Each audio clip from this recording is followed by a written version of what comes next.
Ibu bapak, saudara dan saudari yang terkasih di dalam Tuhan, kembali kita berjumpa di dalam Renungan Mingguan hari Jumat tanggal 17 Juni 2022. Kita bersama akan merenungkan sebuah tema, yaitu anugerah yang menghidupkan.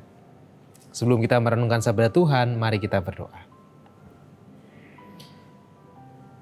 Kepadamu Tuhan kami menyerahkan syukur kami oleh karena kehidupan kami yang berjalan sampai saat ini. Kami percaya itu semua oleh karena kebaikan Tuhan. Dan saat ini Tuhan, di dalam segala kebaikan-Mu, kami hendak merenungkan sabda-Mu. Berkatilah kami, mampukanlah kami untuk kami dapat dengan sungguh-sungguh, kami dapat dengan sungguh-sungguh pula melakukan firman-Mu di dalam kehidupan kami sehari-hari. Tolonglah kami Tuhan untuk menjadi pelaku-pelaku firman-Mu dan biarlah Roh Kudus-Mu yang memberkati dan memampukan kami di dalam segala keterbatasan kami. Di dalam-Mu ya Yesus, kami serahkan doa dan permohonan kami. Amin. Saat ini sabda Tuhan yang akan kita renungkan bersama tertulis di dalam surat Galatia pasalnya yang ketiga, ayat yang ke-15 sampai dengan ayat yang ke-22. Surat Galatia pasal 3 ayat 15 sampai dengan ayat 22 yang demikian sabda Tuhan. Saudara-saudara, baiklah kupergunakan suatu contoh dari hidup sehari-hari. Suatu wasiat yang telah disahkan, sekalipun ia dari manusia, tidak dapat dibatalkan atau ditambahi oleh seorang pun. Adapun kepada Abraham diucapkan segala janji itu dan kepada keturunannya. Tidak dikatakan kepada keturunan-keturunannya seolah-olah dimaksud banyak orang. Tetapi hanya satu orang dan kepada keturunanmu yaitu Kristus. Maksudku ialah janji yang sebelumnya telah disahkan Allah tidak dapat dibatalkan oleh hukum Taurat yang baru terbit 430 tahun kemudian. Sehingga janji itu hilang kekuatannya. Sebab jikalau apa yang ditentukan Allah berasal dari hukum Taurat, ia tidak berasal dari janji. Tetapi justru oleh janjilah Allah telah menganugerahkan kasih karunia-Nya kepada Abraham. Dengan demikian, apakah maksudnya hukum Taurat? Ia ditambahkan oleh karena pelanggaran-pelanggaran, sampai datang keturunan yang dimaksud oleh janji itu. Dan ia disampaikan dengan perantaraan malaikat-malaikat ke dalam tangan seorang pengantara. Seorang pengantara bukan hanya mewakili satu orang saja, sedangkan Allah adalah satu. Kalau demikian, bertentangankah hukum Taurat dengan janji-janji Allah? Sekali-kali tidak, sebab andai kata hukum Taurat diberikan sebagai sesuatu yang dapat menghidupkan, maka memang kebenaran berasal dari hukum Taurat. Tetapi Kitab Suci telah mengurung segala sesuatu di bawah kekuasaan dosa, supaya oleh karena iman dalam Kristus Yesus, janji itu diberikan kepada mereka yang percaya.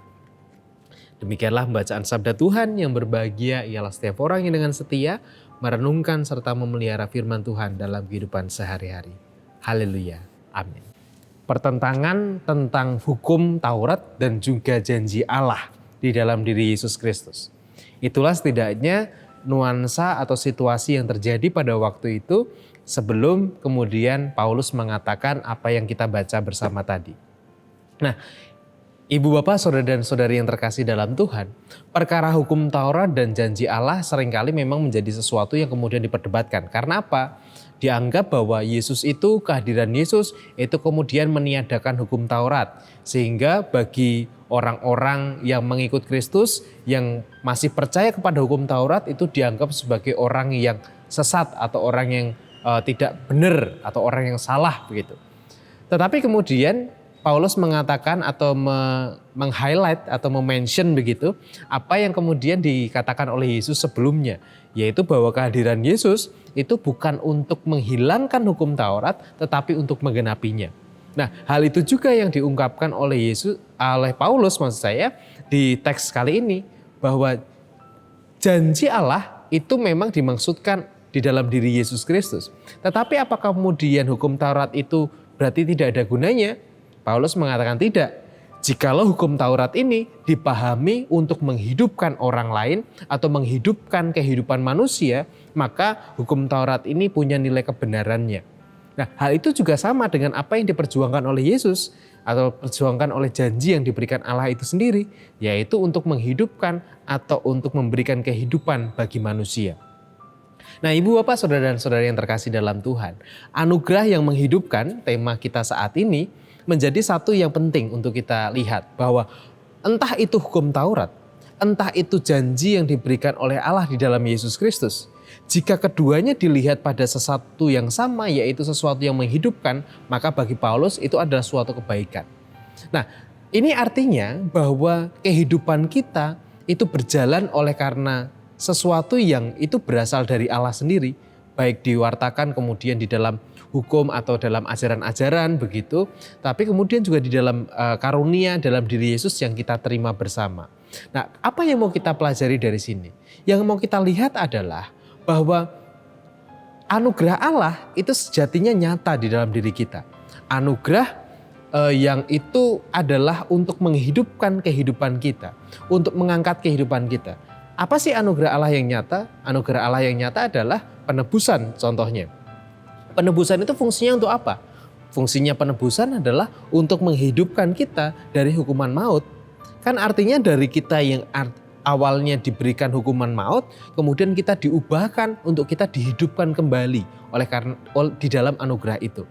Nah, oleh karena itu, anugerah yang diberikan Allah itu sifatnya adalah menghidupkan, bukan membunuh, bukan menghukum, bukan memberikan sanksi, bukan kemudian memberikan hukuman kepada orang-orang, tetapi justru untuk menghidupkan mereka. Nah, inilah yang harus kita lihat dalam kehidupan kita. Jika kita sudah menerima anugerah dari Allah yang itu menghidupkan kita, lalu bagaimana dengan kehidupan kita dengan orang-orang di sekitar kita? Apakah di dalam kehidupan kita, dalam relasi kita dengan orang-orang di sekitar kita, juga relasi kita adalah relasi yang menghidupkan mereka? Ataukah relasi kita adalah relasi yang kemudian menghukum, relasi yang kemudian menakut-nakuti, atau relasi yang kemudian membuat orang bukan hidup tetapi malah mati, mereka menjadi tertekan, mereka menjadi tidak nyaman, mereka menjadi sangat terganggu, atau mereka justru bisa hidup, mereka bisa bebas, mereka bisa mengekspresikan diri mereka bisa kemudian mengaktualisasikan dirinya dengan berbagai hal. Impact mana atau dampak mana yang kita lakukan di dalam kehidupan kita? Nah, seringkali yang kita lakukan adalah justru kita bangga ketika kita bisa menghukum orang lain. Kita bangga ketika kita bisa memberikan sanksi kepada orang lain. Atau kita bangga ketika kita bisa menakut-nakuti orang lain. Nah, Ibu, Bapak, dan saudara-saudari yang terkasih dalam Tuhan, jika kita menghargai atau kita melihat bahwa anugerah itu adalah yang menghidupkan, bahwa anugerah dari Kristus itu adalah yang menghidupkan kita, maka sejatinya bukanlah ketakutan yang kita sebarkan, bukanlah hukuman yang kita sebarkan, bukanlah penghakiman menyalah-nyalahkan yang kita sebarkan, tetapi justru bagaimana kita mengupayakan supaya orang lain juga bisa hidup.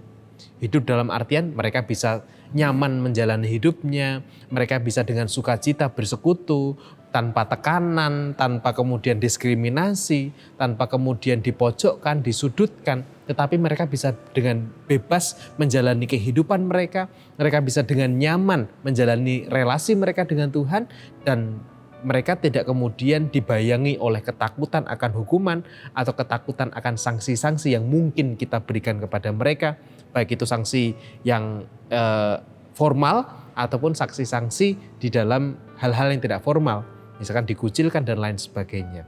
Oleh karena itu, ketika kita menerima anugerah yang menghidupkan kita, maka kita juga harus memakai kehidupan kita untuk juga menghidupkan orang-orang di sekitar kita, bukan mematikan mereka atau menenggelamkan mereka. Amin. Marilah bersama saat ini kita berdoa, menyerahkan syukur dan syafaat kita kepada Tuhan. Mari kita berdoa. Kehidupan kami berjalan oleh anugerah-Mu, dan kami bersyukur ya Allah, anugerah-Mu itu menghidupkan kami. Mulai dari anugerah-Mu yang menebus kami dari dosa-dosa, menebus kami, menghidupkan kami dari hukuman yang harus kami terima, Kami yang harusnya menerima hukuman maut, kematian, tetapi Engkau menghidupkan kami dan kemudian membuat kami bebas dari itu. Demikian juga di dalam kehidupan kami sehari-hari ya Tuhan. Anugerah-Mu banyak kami rasakan dan itu memberikan energi, memberikan berkat untuk kami bisa menjalani hidup kami yang itu bisa menghidupkan kami. Tetapi Tuhan, seringkali Tuhan kami justru menggunakan kehidupan kami bukan untuk menghidupkan orang-orang di sekitar kami, tetapi kami justru untuk menyebarkan ketakutan, menyebarkan penghakiman, dan kami senang ketika kami bisa menghukum orang lain, atau kami senang merasa puas jika kami merasa orang lain takut akan kami, dan kami menyebarkan kepanikan di mana-mana. Oleh karena itu Tuhan, tolonglah kami untuk kami bisa juga menghidupkan orang-orang di sekitar kami, membagikan kehidupan bagi mereka, sehingga orang-orang di sekitar kami ini bisa dengan nyaman menjalani hidupnya, mereka bisa dengan bebas mengekspresikan dirinya, bisa bebas mengaktualisasikan dirinya, tanpa ada ketakutan akan kami, ataupun tanpa ada bayang-bayang penghakiman yang kami berikan kepada mereka. Ya Allah, kami saat ini Tuhan juga berseru, kami berdoa di dalam segala pergumulan-pergumulan kami tentang keluarga, tentang sekolah, tentang pekerjaan, tentang pasangan hidup, atau juga pergumulan-pergumulan kami yang lain yang kami rasakan ya Bapa. Kiranya Tuhan sendiri yang berkenan memberkati kami, memampukan kami, menguatkan kami, untuk kami bisa menyelesaikan pergumulan-pergumulan kami ini. Satu hal yang kami yakini dan kami percayai adalah Engkau tidak pernah meninggalkan kami di dalam segala pergumulan dan kesulitan yang kami alami. Dan Bapa, kami juga saat ini menyerahkan untuk saudara-saudara kami yang saat ini sedang bergumul dengan sakitnya, yang sedang berupaya dengan proses penyembuhannya. Kami berdoa untuk Bapak dan Ibu Priyono, Ibu Ami Birowo, anak Amoresya, Ibu Yohana Dewi, Ibu Yos Joni Suminario, Ibu Suwarno, Bapak Ngatimin, Bapak Budiandono, Ibu Arumsari, Bapak Wilson Siagian, Ibu Ponira, Bapak Siswo Prayitno, Bapak Saharun, Ibu Endang Saryanti Joko, Bapak Parsito Utomo, Bapak Larbadio, Bapak Prayitno Hadi, Bapak Repen Sukarsono, Ibu Sukarti, dan juga untuk saudara-saudara kami yang lainnya Bapak. Kiranya Tuhan sendiri yang memberkati mereka, biarlah setiap upaya yang mereka lakukan boleh mendatangkan kebaikan bagi kesembuhan dan kesehatan mereka. Dan kami juga menyerahkan untuk orang tua kami Tuhan. Kami menyerahkan untuk Ibu Rosmiati Buyung, Ibu Sarno, Ibu Tugira Sariman, Ibu Suparmo, Ibu Rosmiati Suhardi, Ibu Morjangkung, Ibu Endang Karno, Ibu Joyo Pawiro, Ibu Kon Mariatin Subardi, Bapak Sadal Paulus, Bapak Bardi Benyamin, Bapak Christian Dauriwu, Bapak Elias Sariman, Bapak dan Ibu Sunarto Saputro, Ibu Mardi Utomo, Ibu Yatmiartini Rosdi, Bapak Suprapto, dan juga orang tua kami dimanapun mereka berada. Kiranya Tuhan memberkati orang tua kami ini, dan Tuhan yang menghadirkan kesehatan, Tuhan yang menghadirkan kekuatan atas kehidupan mereka. Biarlah damai, sejahtera, dan sukacita boleh dirasakan oleh orang tua kami ini di masa-masa tua mereka ya Bapa. Ya Allah, kami juga menyerahkan segala persekutuan kami, dimanapun Tuhan menempatkan kami. Biarlah kami boleh membagikan kehidupan bagi komunitas kami, bagi orang-orang di sekitar kami. Dan biarlah komunitas kami boleh menjadi komunitas yang saling menghidupkan satu dengan yang lainnya. Kami serahkan Tuhan segala pergumulan kami, segala doa-doa kami yang hanya kami serahkan ke dalam tangan kuasa Tuhan. Dalam nama Kristus Yesus kami berseru dan memohon. Amin.